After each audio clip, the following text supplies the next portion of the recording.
मिथुन राशि वालों, आने वाला जो सप्ताह है इसमें आपको विशेष ध्यान रखना है और खासकर स्वास्थ्य का जो मुद्दा है वहां पे आपको विशेष ध्यान रखना है। कोई ना कोई हेल्थ प्रॉब्लम्स आपको खुद को रह सकती हैं या आ सकती हैं और आपके परिवार में भी किसी ना किसी को हेल्थ प्रॉब्लम्स रहेंगी।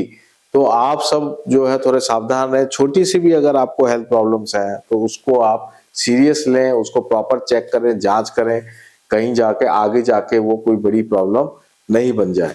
तो दोस्तों मैं आपको थोड़ा सा और डिटेल में बताता हूं।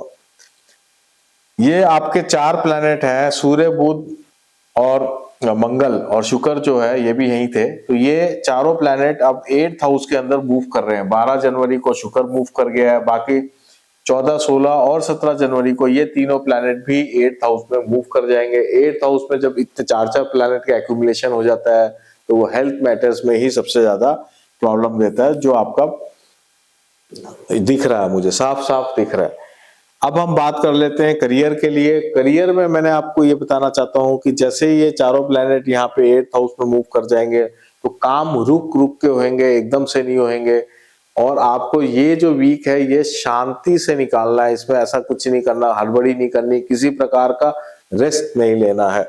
जुपिटर क्योंकि लगन में है तो ये आपको बहुत ही बचा रहा है करियर के अंदर। और 10th हाउस में आपका शनि है, ये भी आपकी प्रतिष्ठा को, आपके काम को बहुत मजबूती से बांधे रखा हुआ है। राहु भी आपको हेल्प ही कर रहा है क्योंकि राहु यहाँ पे स्वराशि का है।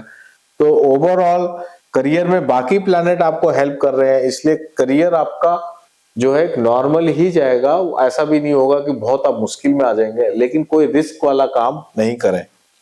वेल्थ पॉइंट ऑफ व्यू से भी जैसे मैंने बताया, किसी प्रकार का स्पेकुलेशन में नहीं उतरना है। स्पेकुलेशन का बहुत मन करेगा। ये जो वीक है इसमें आप सोचेंगे कि मैं ऐसा शेयर मार्केट में लगा दूं या एमसीएक्स में लगा दूं या और किसी प्रकार का आप स्पेकुलेशन में आ सकते हैं, ऐसा बहुत मन करेगा। बिल्कुल इससे बचें, नहीं तो आपको बड़ा लॉस होने की संभावनाएं बनी हुई है। अब मैं रिलेशंस की बात करूं तो रिलेशंस के लिए ये एक एवरेज टाइम है।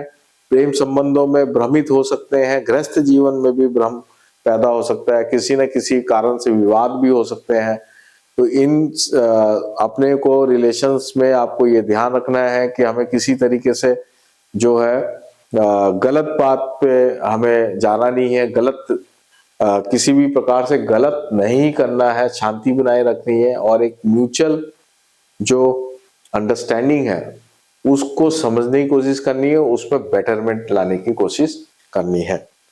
अब मैं बात कर रहा हूँ स्टूडेंट्स के लिए। स्टूडेंट्स के लिए ये जो वीक है थोड़ा वीक ही रहेगा, कमजोर ही रहेगा, क्योंकि बुध भी जो है आपका 17 तारीख को 8th हाउस में आ जाएगा। शुक्र जो एज अ पंचमेश ऑलरेडी 8th हाउस में आ गया है, तो पढ़ाई में परिवर्तन को दिखाता है। पढ़ाई की जगह आप और कोई काम में लग जाए, पढ़ाई इस वीक में कुछ नया कुछ कर लें एकेडमिक्स को छोड़ के, तो ये सारी पॉसिबिलिटी ओपन है।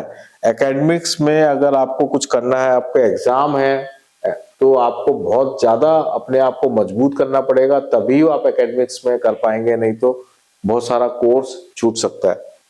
स्पिरिचुअल रेमेडी की अगर हम बात करें तो स्पिरिचुअल रेमेडी में राहु की रेमेडी ही करें तो बेस्ट रहेगा। राहु की रेमेडी में मैं यही कहूंगा कि आप दुर्गा चालीसा का पाठ पूरे वीक स्ट्रांगली करें। कहीं भी आपको ऐसा लगता है कि कुछ अटक रहा है तो उस पाठ की जो आवृत्ति है, जैसे एक पाठ की जगह आप 5 पाठ कर ले या 7 पाठ कर ले, तो फिर आपको उसका पॉजिटिव रिजल्ट आ जाएगा। वो जो चीजें जो अटक रही हैं वहां से आप बाहर निकलने की संभावनाएं बन जाएंगी। तो दोस्तों ये था मिथुन राशि वालों का साप्ताहिक राशिफल। आप जो है वार्षिक राशिफल जरूर देखिएगा, वहां पे मैंने 13 प्रेडिक्शन दी है, प्लेलिस्ट में वहां चेक कर सकते हैं वार्षिक राशिफल, और वो आप पूरा सुनिएगा। तो वहां मैंने जो आपको रेमेडीज बताई हैं उसको भी फॉलो कर सकते हैं। मंथली राशिफल जो जनवरी का जो मंथली राशिफल है उसमें जो मैंने रेमेडी बताई है वो पूरे मंथ के लिए बताता हूं मैं, उसको आप जरूर देखिएगा, वहां आपको जरूर फायदा होगा।